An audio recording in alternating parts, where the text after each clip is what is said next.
Sobotni veliki derbi ni pustil nikogar ravnodušnega. Več kot 10 tisoč glava množice je v Ljudskem vrtu športnim navijanjem narekovala ritem nogometašem, ki so imenitno plesali po zelenici vse do zadnjega sodnikovega žvižga.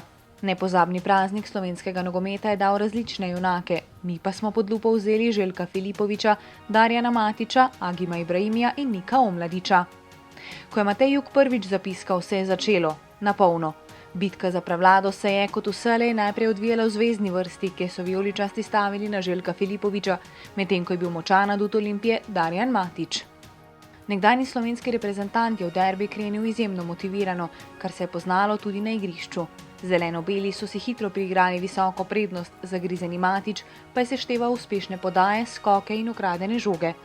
Vodstvo Olimpije po prvem polčasu še zdaleč ni bilo slučajno, saj so bili Ljubljančani prav po Matićevi zaslugi dominantni na sredini igrišča. Defenzivni vezist Olimpije je v nadaljevanju obračuna nekoliko padel, kar pa niti približno ni zbilo njegove visoke ocene. Matiću lahko manjšo krivdo pripišemo le ob drugem zadetku Maribora, ko mu je v kazenskem prostoru pobegnil Marko Šuler. Branilec Maribora je zabil za izenačenje po izvrstni asistenci Agima Ibrahimija iz kota. To je bila bržkone tudi najlepša poteza makedonskega reprezentanta na tekmi. Nekdanji nogometaš Olimpije je v preteklosti že znal odločati derbije, tokrat pa je njegov edini strel iz razdalje končal mimo vrat Aleksandra Šalige. Navijači vijoličastih so verjetno pogrešali predvsem njegove hitre protinapade in tehnične vložke, za katere pa v soboto ni bilo dovolj prostora. V njegovi osebni derbi statistiki tako izstopajo le še 3 uspešna preigravanja.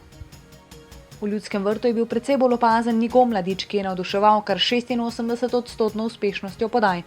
Ofenzivni vezist Olimpije je prispeval tudi eno ključnih žog v konici napada, ki bi jo Šporar lahko pretopil v zadetek.